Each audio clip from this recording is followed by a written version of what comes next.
सभी को नमस्कार। आज का हमारा टॉपिक है पृष्ठ तनाव एवं शांता, सरफेस टेंशन एंड वोकोसिटी। देखिए, सबसे पहले हम देखते हैं कि पृष्ठ तनाव होता क्या है, पृष्ठ तनाव कहते किसे हैं।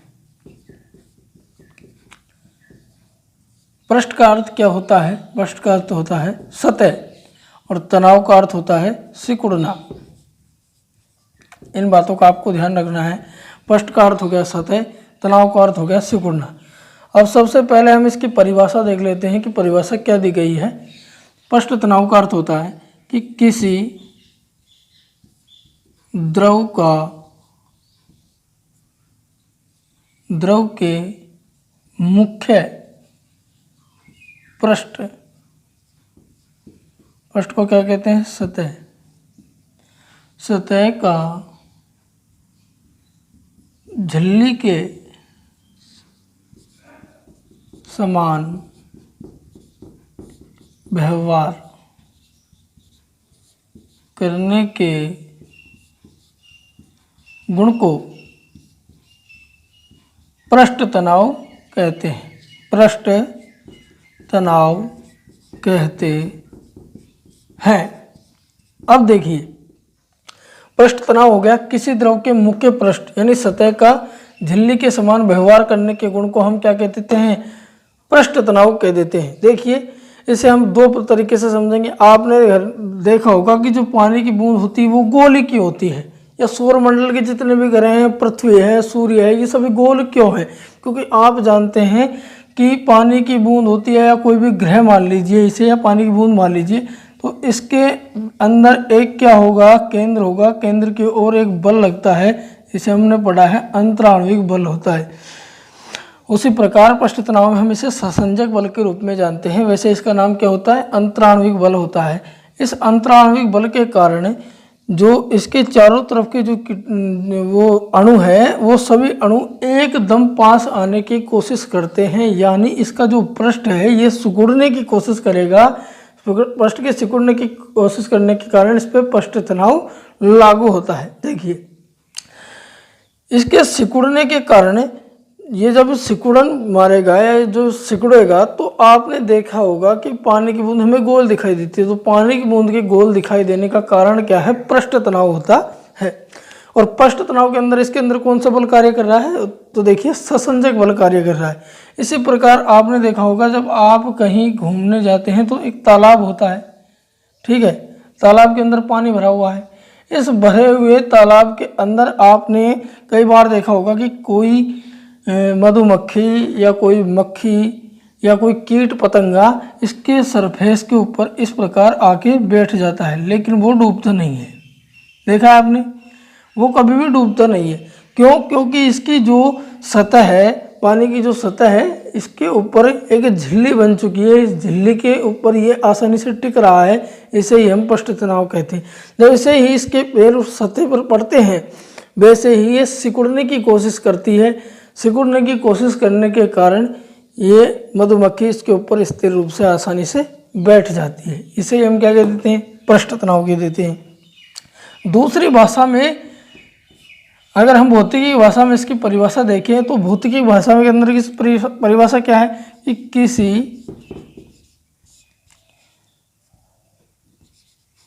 द्रव के एकांक क्षेत्रफल पर किया गया कार्य क्या कहलाता है? पृष्ठ तनाव। पृष्ठ तनाव कहलाता है। देखिए, यहाँ पर क्या होगा कि जो बल लग रहा है किसी सतह पर, पृष्ठ की सतह का झिल्ली के रूप में व्यवहार करना, यानी किसी एक मुख्य पृष्ठ है, उस पृष्ठ की एक निश्चित लंबाई होती है। जैसे कि ये कीट पतंगा इस निश्चित लंबाई पर बैठ रहा है, ये निश्चित लंबाई हो गई इसकी, इस निश्चित लंबाई पर बैठेगा, और इस कीट के द्वारा इसके ऊपर क्या लगाया जा रहा है? फोर्स लगाया जा रहा है झिल्ली के ऊपर। तो इस आधार पर इसका जो मात्रक निकल के आता है, पहला मात्रक, पृष्ठ तनाव के मात्रक परीक्षा में पूछे जाते हैं, आपको याद करने होंगे। इसका मात्रक देखिए, पृष्ठ तनाव का मात्रक हो गया पहली परिभाषा के अनुसार कि किसी पृष्ठ मुख्य सतह का झिल्ली के रूप में व्यवहार करेगी तो इसकी एक निश्चित लंबाई होगी और उस पर क्या लग रहा है, बल लग रहा है, तो बल बटा लंबाई। अब बल का ऐसा ही मात्रक क्या होता है, न्यूटन होता है साहब, और बटा में लंबाई का क्या होता है, मीटर होता है। तो इसका पहला मात्रक क्या आ गया, न्यूटन प्रति मीटर। ठीक है, इसके अंदर क्षेत्रफल कार्य नहीं करेगा। क्षेत्रफल कार्य क्यों नहीं करेगा, क्योंकि एक निश्चित लंबाई पर तो बैठा है एक कीट पतंगा, ये एक निश्चित लंबाई पर ही तो ये बूंद है। ठीक है, तो इसका पहला मात्रक क्या हो गया, न्यूटन प्रति मीटर। अगर हम कार्य के हिसाब से देखें कि किसी द्रव के एकांक क्षेत्रफल पर किया गया कार्य पृष्ठ तनाव कहलाता है। जैसे कि ये बूंद है, इस बूंद के चारों ओर ये फिक्स है, इसका क्षेत्रफल फिक्स है, तो इस क्षेत्रफल के ऊपर कार्य किया जा रहा है, इसे किसी भी तरह से गोल बनाने का कार्य किया जा रहा है। तो इसके लिए हम जो अगला मात्रक होता है वो क्या होता है, पृष्ठ तनाव। पृष्ठ तनाव बराबर क्या हो गया, कार्य बटा क्षेत्रफल, कार्य बटा क्षेत्रफल यानी जूल प्रति मीटर स्क्वायर। तो ये दोनों मात्रक ध्यान रखने होंगे आपको। परीक्षा में एक की मात्रक आएगा, आपसे पूछ लेगा पृष्ठ तनाव का मात्रक बताइए, या तो ऑप्शन में दिया होगा न्यूटन प्रति मीटर या फिर दिया होगा जूल प्रति मीटर। यदि दोनों दिए गए हैं तो आप समझ लीजिए क्वेश्चन गलत है, आपको फोकट के नंबर मिलेंगे, किसी भी टिक करके आ जाना। ठीक है, अब देखिए मात्रक हो गया न्यूटन प्रति मीटर, दूसरा हो गया जूल प्रति मीटर। आपने पढ़ लिया पृष्ठ तनाव किसे कहते हैं, किसी द्रव के मुख्य पृष्ठ सतह का झिल्ली के समान व्यवहार करने के गुण को क्या कहते थे हम, पृष्ठ तनाव कहते हैं। देखिए आपने घरों में देखा होगा कि हमारी फर्श पर जब पानी गिर जाता है तो वो एक समान एक लाइन के अंदर थोड़ी गिरता है, वो बूंद बूंद के रूप में या एक अलग अलग जगह एक छोटे छोटे पार्टीशन बन जाते हैं उस पानी के, ये सामने देखा होगा। अब देखिए जब हम उसके ऊपर पोंछा मारते हैं तो पोंछा मारने के बाद पानी जो होता है वो कपड़ा सोख लेता है, कपड़े ने सोख लिया तो उसके ऊपर जो पानी रह गया है, आपने देखा होगा पोंछा लगाने के बाद भी फर्श पे पानी रह जाता है। जैसे हम पंखा चलाते हैं या जैसे वो धूप के संपर्क में आता है तो धीरे धीरे धीरे सिकुड़ता हुआ चल जाता है और सूख जाता है। इसे हम क्या कहते हैं, पृष्ठ तनाव का गुण कहा जाता है। अब देखते हैं इसके अंदर जो बल कार्य करते हैं वो बल दो प्रकार के होते हैं, तो उन बलों के बारे में पढ़ते हैं कि वो बल कौन कौन से हैं।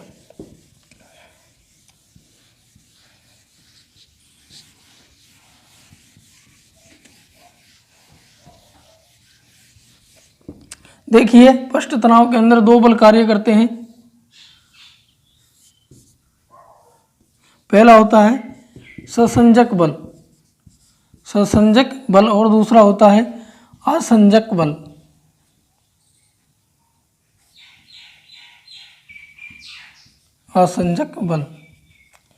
पहला होता है ससंजक बल, दूसरा होता है असंजक बल। देखिए ससंजक बल जो होता है वो एक ही प्रकार के अणुओं के मध्य कार्य करता है और असंजक बल भिन्न भिन्न प्रकार के अणुओं के मध्य कार्य करता है। तो आपने देख लिया पृष्ठ तनाव के अंदर कितने बल हो गए, दो बल हो गए, ससंजक बल और असंजक बल। अब हम पहला बल पढ़ लेते हैं, ससंजक बल किसे कहते हैं।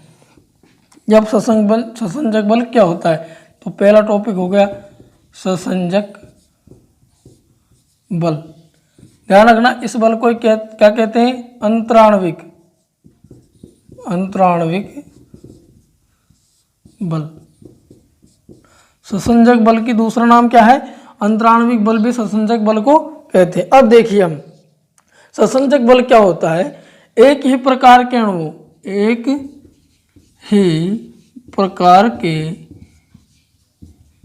अणुओं के मध्य लगने वाले बल को क्या कहते हैं हम, एक ही प्रकार के अणुओं के मध्य लगने वाले बल को हम ससंजक बल कहते हैं। जैसे कि आपने पानी देखा होगा, पानी की बूंदें किसी फर्श में मैंने पानी फैला दिया तो पानी की बूंदें इस प्रकार की फैल गई हैं।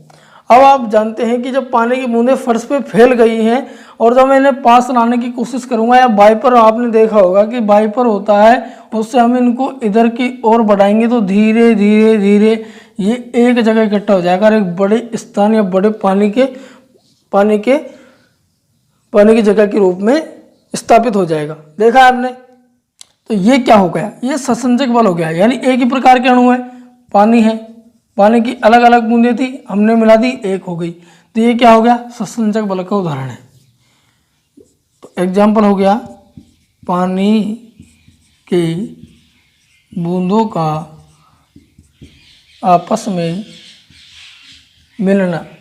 पानी की बूंदों का आपस में मिलना कौन सा बल है, ससंजक बल का उदाहरण है। देखिए ससंजक जो बल होता है ठोस, द्रव और गैस में किस प्रकार कार्य करता है। देखिए ठोस के अंदर मैक्सिमम होगा, सबसे ज़्यादा ससंजक बल किसके अंदर काम करेगा, ठोस के अंदर काम करेगा। क्योंकि आपने देखा होगा जो ठोस का एक 10 किलो का अपने लोहे का बड़ा सा गोला ले लिया, तो उसको हम तोड़ेंगे तभी जाके उसके अणु अलग होंगे, अन्यथा नहीं होंगे। और उसे तोड़ना भी बड़ा कठिन होता है क्योंकि उसके अंदर मैक्सिमम हाई फोर्स ससंजक पावर बल काम करता है। उसी प्रकार अब देखते हैं हम द्रव के अंदर। तो द्रव के अंदर ठोस से कम होता है ससंजक बल।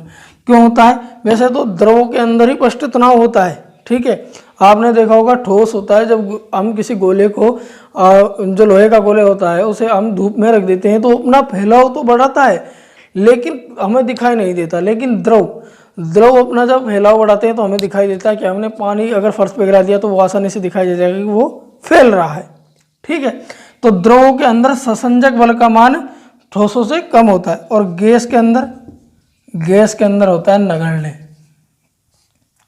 गैस के अंदर ठोसों का गैस के अंदर ससंजक बल का मान क्या होता है, नगण्य होता है। गैस के अणु आपने देखे होंगे इधर उधर, हमने तो क्या देखे होंगे, गैस के अणु जो होते हैं वो इधर उधर फैले हुए होते हैं। गैस के अणु कभी एक दूसरे के नज़दीक नहीं आते हैं।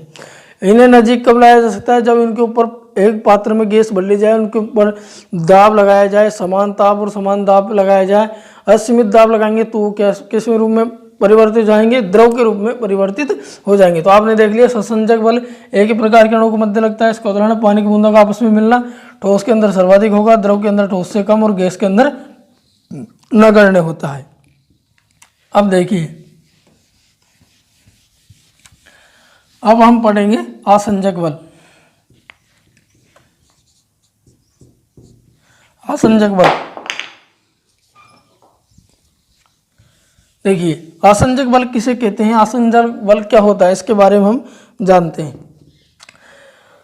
तो आसंजक बल की परिभाषा देखिए, दो भिन्न भिन्न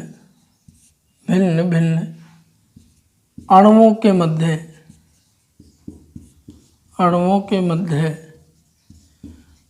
लगने वाला बल। दो भिन्न भिन्न अणुओं के मध्य लगने वाले बल को क्या कहते हैं, आसंजक बल कहा जाता है। जैसे कि आपने देखा होगा, ये बोर्ड मान लीजिए एक ब्लैक बोर्ड है, आपको ये ब्लैक बोर्ड दिख रहा है सेपरेट।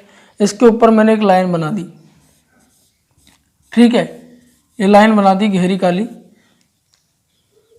मैंने इसके ऊपर एक लाइन बना दी। अब आपको ये लाइन दिख रही है और बोर्ड अलग दिख रहा है। देख मतलब क्या हुआ कि बोर्ड एक अलग अणु है और जो लाइन है वो एक अलग अणु है। यानी बोर्ड भी हमें दिखाई दे रहा है और लाइन भी हमें दिखाई दे रही है। तो इसका अर्थ क्या हुआ कि यानी दो भिन्न भिन्न अणुओं के मध्य, इनके मध्य कौन सा बल लग रहा है, अभी आसंजक बल लग रहा है। मतलब अगर मैं इस लाइन को इसमें से अंदर हटा दूंगा तो सिर्फ बोर्ड रह जाएगा।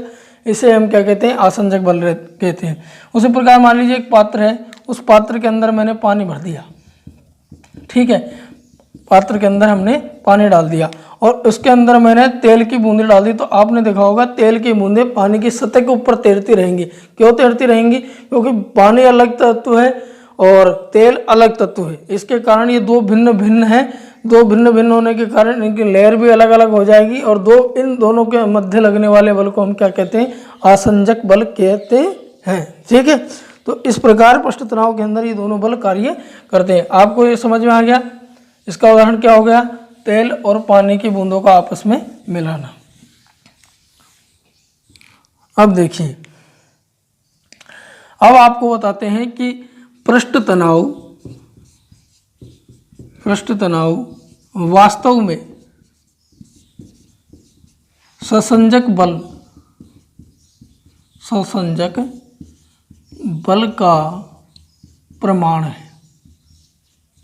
देखिए, पृष्ठ तनाव जब ही कार्य करेगा जब ससंजक बल होगा। अगर ससंजक बल नहीं है तो पृष्ठ तनाव कोई कार्य नहीं होगा, पृष्ठ तनाव लगेगा ही नहीं, क्योंकि ससंजक बल के बिना पृष्ठ तनाव अधूरा है। एग्जाम में क्वेश्चन आ सकता है कि पृष्ठ तनाव मुख्यतः किस रूप में कार्य करता है, तो बल के रूप में कार्य करता है। कौन से बल के रूप में?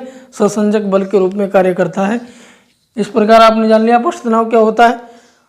अब हम देखते हैं केश नली या केशिकात्व के बारे में। देखिए केश नली क्या होती है? दो सिरों से खुली हुई बारीक सुराख की नली को हम क्या कहते हैं? केश नली।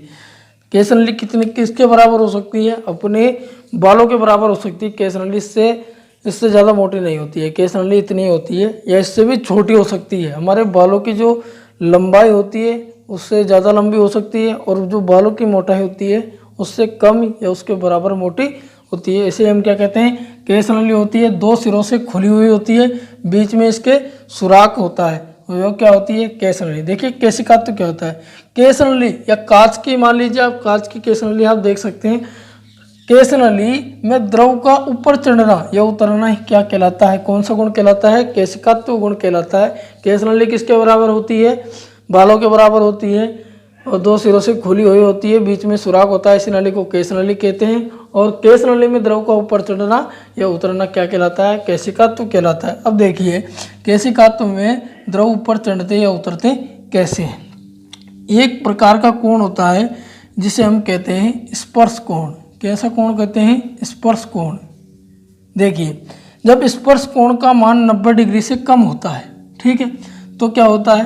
तो 90 डिग्री से कम होगा तो द्रव क्या होता है? जो ऊपर चढ़ता है, द्रव कैसा होगा? ऊपर चढ़ेगा। और जब 90 डिग्री से द्रव का मान ज़्यादा होगा तो द्रव क्या होगा? केश नली से नीचे उतरता है। देखिए स्पर्श कोण 90 डिग्री, ठीक है। 90 डिग्री मैक्सिमम, यानी 90 डिग्री से ज़्यादा होगा तो द्रव नीचे उतरते हैं। और 90 डिग्री से कम यानी मिनिमम, यानी कम होगा, या आप कह दीजिए ज़्यादा होगा। यहाँ पर 90 डिग्री से कम होगा तो द्रव ऊपर चढ़ते हैं। कैसे होते हैं? द्रव कहाँ चढ़ते हैं? द्रव ऊपर चढ़ते हैं। देखिए स्पर्श कोण का मान 90 डिग्री से ज़्यादा होगा तो द्रव केश नली में से नीचे उतरेंगे, और 90 डिग्री से ज़्यादा होगा तो केश नली में ऊपर की ओर चढ़ेंगे। देखिए जब 90 डिग्री का मान ज़्यादा है तो द्रव 90 डिग्री का, जब 90 डिग्री से मान कम है यानी द्रव ऊपर चढ़ते हैं, तो कौन सा द्रव चढ़ता है? जैसे कि केश नली में पानी का चढ़ना। देखिए जब हम किसी पात्र है, ये पात्र है, इसके अंदर पानी भरा हुआ है और यहाँ पर एक केश नली स्थित है। इस केश नली को हम जब इस पानी के पात्र के अंदर डुबोएंगे तो केश नली के अंदर पानी भर जाएगा, और पानी कहाँ चढ़ जाएगा? ऊपर की ओर चढ़ जाएगा। तो केश नली में पानी का ऊपर की ओर चढ़ना केशिकात्व का उदाहरण है। दूसरा देखिए द्रव नीचे उतरते हैं, जैसे कि केश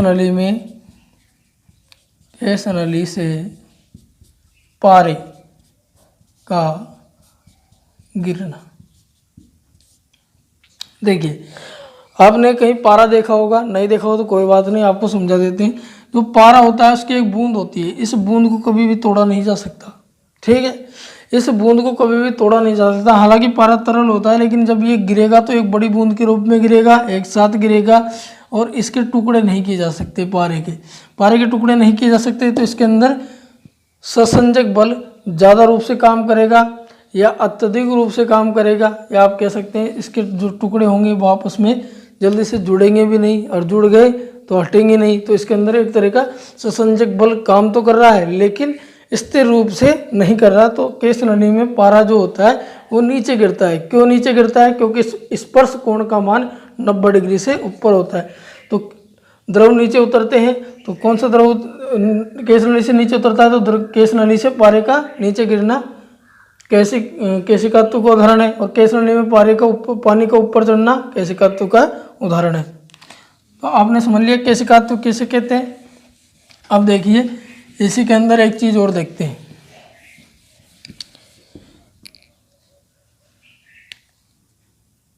द्रव का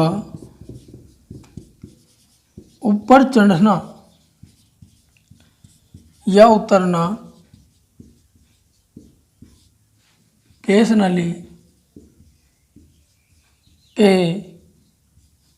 नली की त्रिज्या के व्युत्क्रमानुपाती होता है। कैसा होता है? व्युत्क्रमानुपाती होता है। दोस्तों देखिए, द्रव का केस नली में ऊपर चढ़ना या उतरना द्रव की त्रिज्या केस नली की त्रिज्या के क्या होता है? व्युत्क्रमानुपाती होता है। तो इसे हम कैसे समझेंगे? ये हो गया जाएगा H समानुपाती I R। ये त्रिज्या है, ये नियंत्रक है, ये क्या होगा? केस नली का हमने मान लिया C, H हो गया। ठीक है, तो क्या हो जाएगा? H समानुपाती एच आर समानुपाती I क्या है यहाँ पर?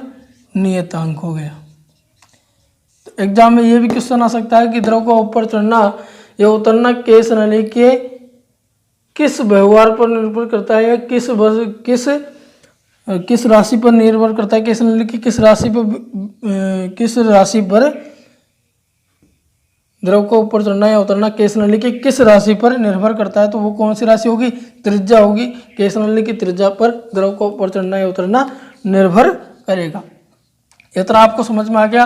अब हम देखते हैं केस नली किस प्रकार कार्य करती है। केस नली आपने समझ ली बिल्कुल महीन होती है, बालों के बराबर होती है। इसके अंदर द्रव ऊपर चढ़ते हैं या उतरते हैं, यानी पानी ऊपर चढ़ता है और फाली जैसी जो 90 डिग्री का, जिनका स्पर्श कोण 90 डिग्री से ज़्यादा है, वो केस नली में नीचे उतरते हैं। देखिए, अब हम देखते हैं केशिकात्व के उदाहरण। केशिकात्व के उदाहरणों में कौन कौन से उदाहरण काम करते हैं? केशिकात्व के उदाहरण देखिए, आप अगर ग्रामीण परिवेश से होंगे तो आपने लालटेन देखी होगी।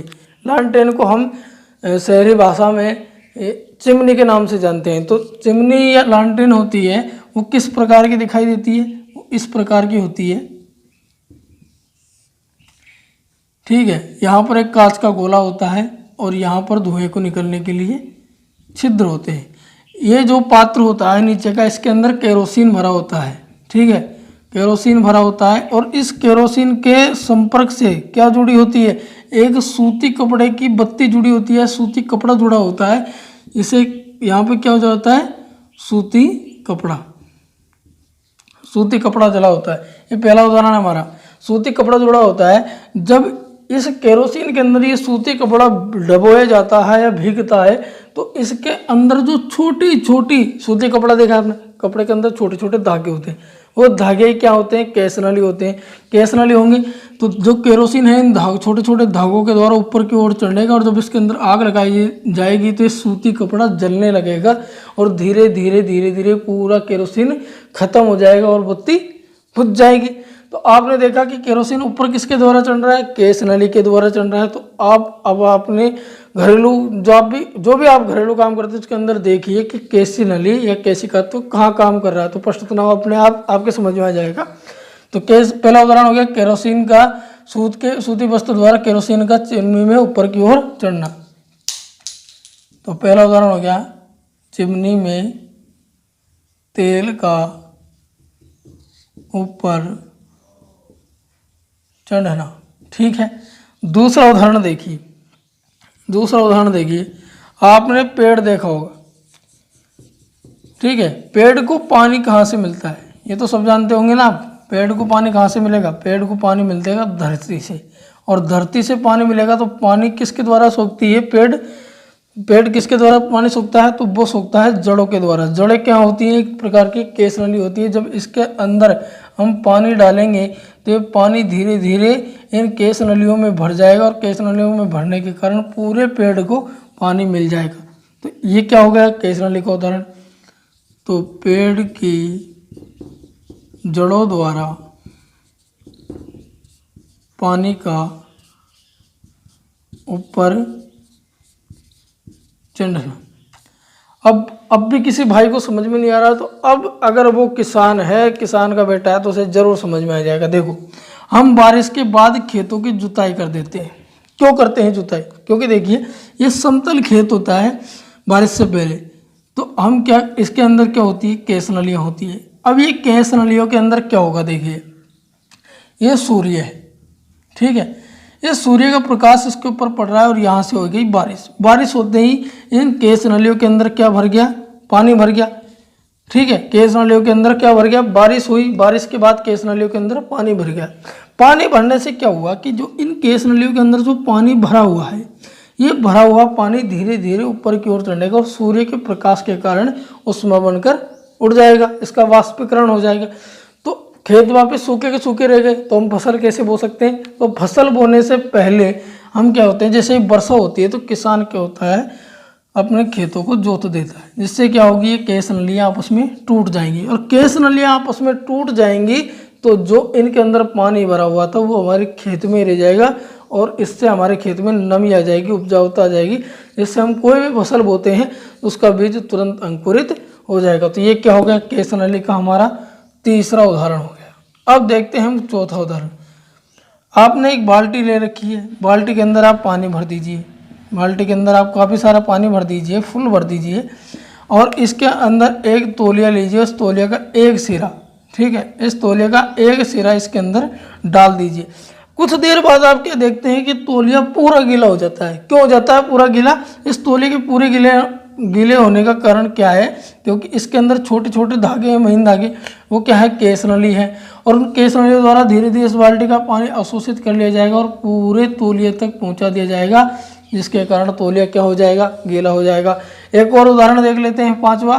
तो देखिए आपने एक पेन देखा होगा, स्याही वाला पेन दूसरे टाइप का आता है। उस स्याही वाले पेन के अंदर क्या होता है कि इस प्रकार की एक नीब होती है, उस नीब के बीच में एक दरार होती है।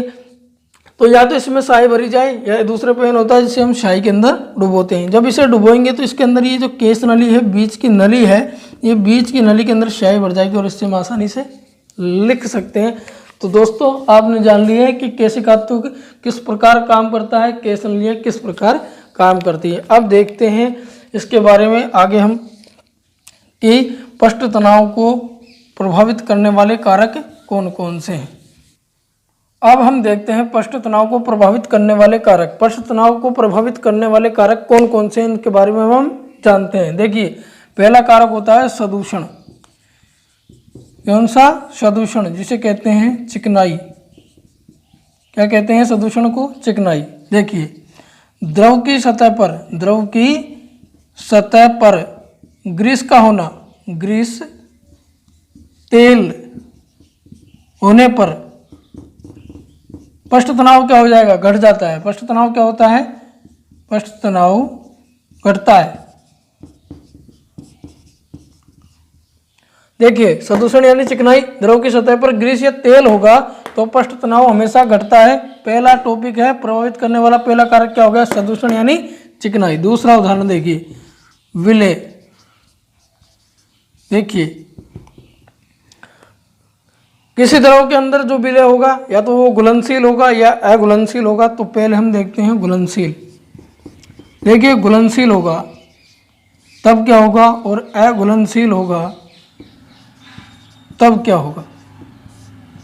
देखिए घुलनशील यानी जैसे कि पानी है, पानी के अंदर हम नमक मिला देते हैं, नमक को उसमें घोल देते हैं, तो अगर वो घुलनशील है तो पृष्ठ तनाव बढ़ता है। क्या होगा, पृष्ठ तनाव बढ़ेगा। और अघुलनशील होगा तो पृष्ठ तनाव घटेगा।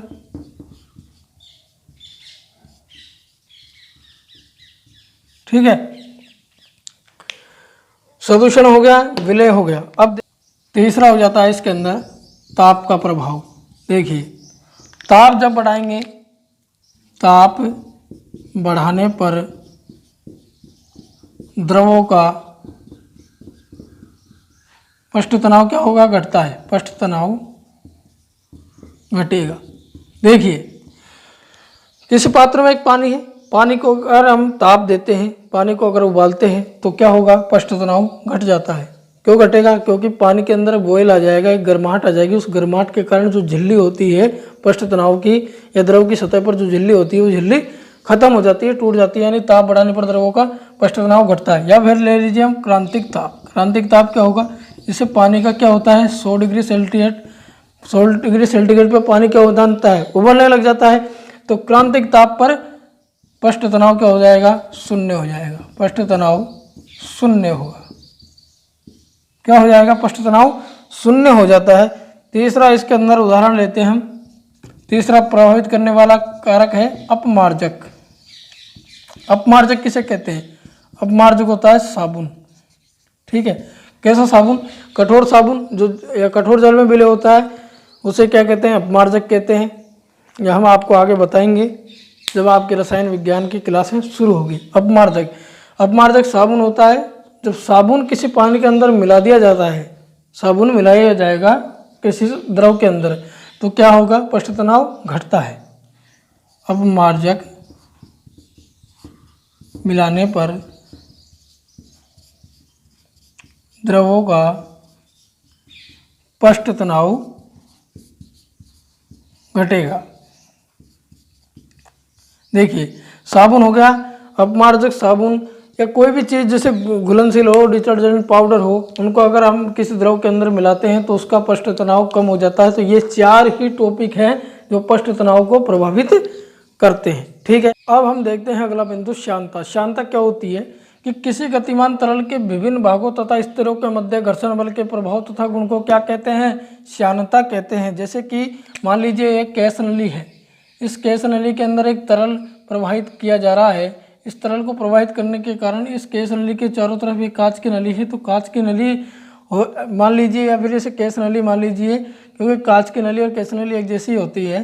तो जो गैस नली है इसके विभिन्न मानों और विभिन्न स्तरों पर क्या लगने वाला है, इसके ऊपर घर्षण बल लगने वाला है। इस घर्षण बल के प्रभाव को या इसके गुण को हम क्या कहते हैं, श्यानता कहते हैं। इसका अर्थ हो गया किसी गतिमान तरल के विभिन्न भागों तथा स्तरों के मध्य घर्षण बल के प्रभाव तथा गुण को हम क्या कहते हैं, श्यानता कहते हैं। और क्वेश्चन आ सकता है कि गतिमान तरल के घर्षण बल को किस नाम से जाना जाता है, तो उसे नाम से जाना जाता है, उसे कहते हैं हम श्यान बल। यहाँ पर रिफ्लेक्शन आ रहा है तो मैं यहाँ लिख देता हूँ, इसे कहते हैं हम श्यान बल के नाम से जाना जाता है। तरल के घर्षण बल को श्यान बल के नाम से जाना जाता है, श्यान बल कहते हैं। देखिए आपको समझ में आ गया श्यानता क्या हो गई कि किसी गैस नली के अंदर गतिमान तरल बह रहा है। इस गतिमान तरल के बहने के कारण इसके विभिन्न स्तरों पर इसके ऊपर क्या लग रहा है, घर्षण बल लग रहा है। इस घर्षण बल के प्रभाव को हम क्या कहते हैं, श्यानता कहते हैं। और तरल के घर्षण बल को हम क्या कहते हैं, श्यान बल कहते हैं। श्यानता का मुख्य अर्थ चिकनाई होता है। चिपचिपाहट से इसका मतलब होता है कि देखिए घर्षण बल कब लगेगा, जब चिपचिपाहट होगी तभी। तो श्यानता को हम क्या कहते हैं, चिपचिपाहट कहते हैं। ठीक है, अब देखते हैं हम आदर्श द्रव। आदर्श द्रव कैसे होते हैं, जिनके ऊपर घर्षण बल नहीं लगता है, वे इधर आदर्श द्रव होते हैं। आदर्श द्रव की पहचान देखिए। आदर्श द्रव क्या होंगे कि इन्हें एक बार अगर गति में लाकर छोड़ दिया तो ये कभी नहीं रुकते हैं। दूसरी चीज, अगर इनका जो घर्षण बल होता है वो शून्य होता है। दूसरी चीज, तीसरी चीज इनकी श्यानता भी शून्य होती है। चौथी चीज, अगर इनके ऊपर दाब लगाया जाए तो इनके आयतन और घनत्व में कोई परिवर्तन नहीं होता है। देखिए श्यानता शून्य होती है। ठीक है, श्यानता क्या होती है, शून्य होती है। घर्षण बल शून्य होता है। ठीक है, श्यानता शून्य हो गई, घर्षण बल शून्य हो गया। गति में लाने पर रुकते नहीं है, ऐसे बल क्या कहलाते हैं, आदर्श बल कहलाते हैं। तीसरा पॉइंट हो गया। चौथा, दाब लगाने पर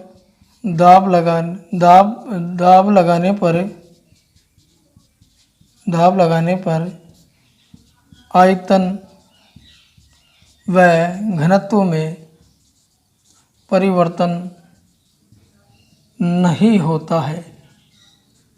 ठीक है, आदर्श द्रव कैसे द्रव होते हैं, जिनकी श्यानता शून्य हो गई, घर्षण बल शून्य हो गया, गति में लाने पर रुकते नहीं है और दाब लगाने पर आयतन व घनत्व में कोई परिवर्तन नहीं होता है।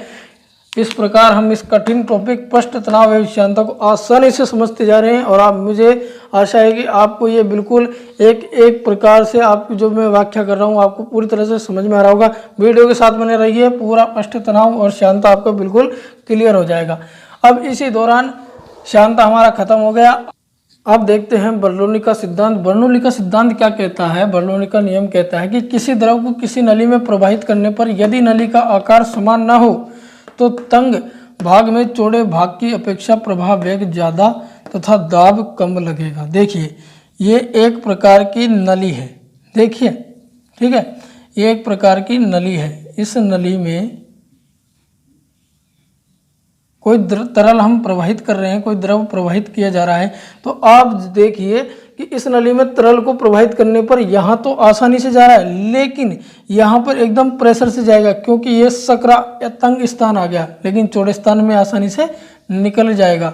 तो दाब किस जगह कम लगाना पड़ेगा हमको? किस जगह कम लगाना पड़ेगा? तंग स्थान पर, क्योंकि तंग स्थान पर तो प्रेशर से निकलेगा और चौड़े स्थान पर धीरे धीरे आराम से निकलता जाएगा।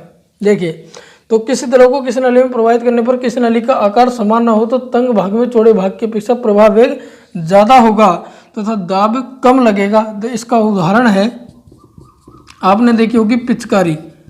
पिचकारी से पानी का निकलना, ठीक है, पिचकारी से पानी का निकलना। फव्वारे, फव्वारे से पानी का निकलना। देखिए जो पिचकारी होती है उस पिचकारी का आकार कुछ इस प्रकार का होता है, ठीक है, इस प्रकार का होता है। तो जब हम इसके अंदर का पानी भरा हुआ है और ये यहाँ पे एक छिद्र है, जब इसके ऊपर हम दाब लगाएंगे, प्रेशर लगाएंगे, तो ये प्रेशर के कारण इस चौड़े भाग में तो स्थिर रहेगी, आसानी से रहेगी, लेकिन जैसे ही सकड़े भाग में जाएगी तो ये प्रेशर बनाकर आगे प्रवाह वेग को बढ़ाती है, यानी दाब कम लगाएंगे तब भी प्रवाह वेग क्या होगा? ज़्यादा होगा। इसी प्रकार अगर फव्वारा ले लीजिए, फव्वारे के अंदर पानी जा रहा है, ये फव्वारा है, ठीक है, इसका एक चित्र यहाँ है, एक चित्र यहाँ है। तो जैसे ही इस नली के अंदर तो पानी आ रहा है, आसानी से जा रहा है, अगर इस नली को यहाँ से मैं काट दूँ तो पानी इस जगह, इस बिंदु से इस बिंदु तक ही गिरेगा, लेकिन अगर इन दो नलियों के अंदर जाएगा तो पानी काफ़ी दूर तक जाएगा, जिससे कि आधे से ज़्यादा खेत की सिंचाई जल्दी से हो सके, इसलिए इसका प्रयोग किया जाता है। तो आपको बर्नौली का नियम समझ में आ गया होगा, ठीक है, यानी प्रवाह वेग कब ज़्यादा होगा? जब दाब कम लगाएंगे हम तभी।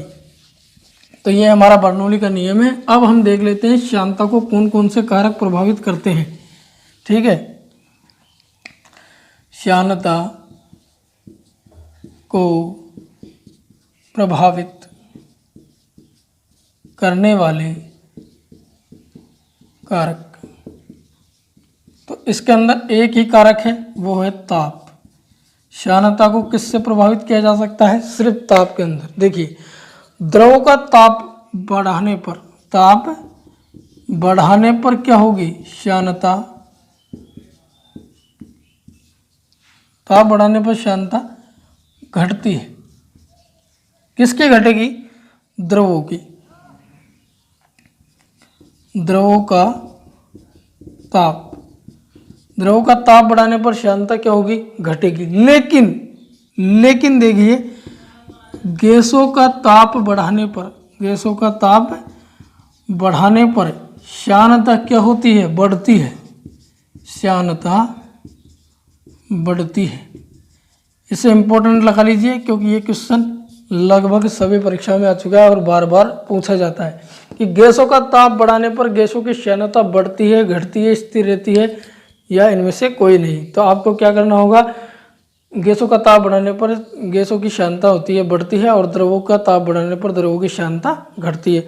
आई होप, मुझे लगता है कि आपको ये वीडियो अच्छी लगी होगी, क्लास अच्छी लगी होगी। अगर आपको ये क्लास अच्छी लगी होगी तो मुझे बस आपकी फीस के रूप में एक लाइक चाहिए। मुझे इस वीडियो को लाइक कीजिए और चैनल को सब्सक्राइब कीजिए। जय हिंद, जय भारत। और इसी तरह तैयारी करते रहिए, मेहनत करते रहिए, क्योंकि दोस्तों ज़िंदगी के आखिरी क्षणों में भी सफलता हासिल की जा सकती है।